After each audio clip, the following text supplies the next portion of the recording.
How to fix Samsung J4। hang and restart problem। नमस्कार दोस्तों, स्वागत है आप सभी का तिकराज यूट्यूब चैनल पर। तो दोस्तों, आज की इस वीडियो पर मैं आपको बताऊंगा कि कैसे आप जो है अपने सैमसंग के डिवाइस पर हैंग और रिस्टार्ट प्रॉब्लम सॉल्व कैसे कर सकते हैं। यहाँ पे दोस्तों क्या होता है, जब हमारे डिवाइस ठीक है हैंग हो जाते हैं तो वो अपने आप रिस्टार्ट हो जाते हैं। ठीक है, इस तरीके का प्रॉब्लम है ये। तो अगर दोस्तों आपके जो डिवाइस है ठीक है सैमसंग का, वो भी अगर हैंग हो जाते, हैंग होने के बाद अपने आप रिस्टार्ट भी हो जाते, तो ये किस तरीके का प्रॉब्लम है ठीक है, और आपको कैसे ये प्रॉब्लम फिक्स करना होगा, आज के इस वीडियो पर मैं आपको सॉल्यूशन बताने वाला हूँ। वीडियो को अंत तक देखिए, जो भी सॉल्यूशन मैं आपको बताऊँगा उसको फॉलो करें, आपका प्रॉब्लम सॉल्व हो जाएगा। ठीक है, वीडियो शुरू करने से पहले दोस्तों, अगर आपने चैनल को सब्सक्राइब नहीं किया है तो सब्सक्राइब करते हुए बेल आइकन को क्लिक करें। अगर आप ऑनलाइन पैसा कमाना चाहते हैं तो वीडियो डिस्क्रिप्शन पर आपको लिंक मिल जाएगा। किसी भी प्रॉब्लम के रिगार्डिंग पर आप हमें ट्विटर पर फॉलो करके मैसेज करें। तो चलिए दोस्तों, वीडियो शुरू करते हैं।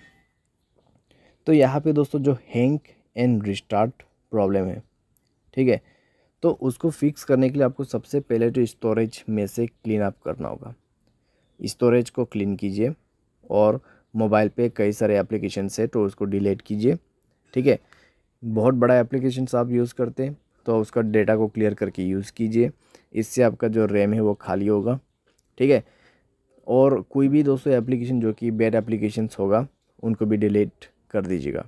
बैड एप्लीकेशन जैसे कि कोई अननोन वेबसाइट से इंस्टॉल किया हुआ एप्लीकेशन ठीक है, तो उनको डिलीट कीजिए और अपने स्पेस को फ्री अप कीजिए। उसके बाद माय फाइल्स पे जाए और यहाँ पे भी दोस्तों स्टोरेज को फ्री अप कीजिएगा।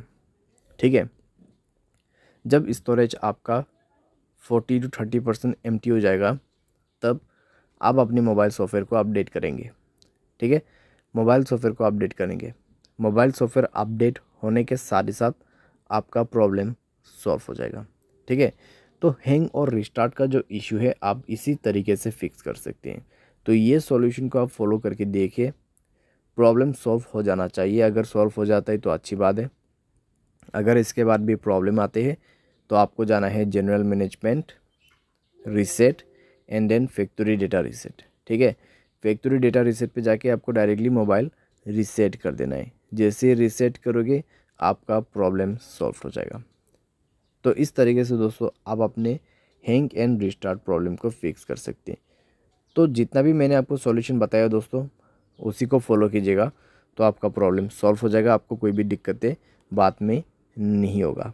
ठीक है, तो जो पॉसिबल सॉल्यूशन था मैंने आपको वही बताया, तो आप भी उसी को फॉलो कर लेना। उम्मीद करते हैं आपको ये वीडियो पसंद आया होगा। Thanks for watching.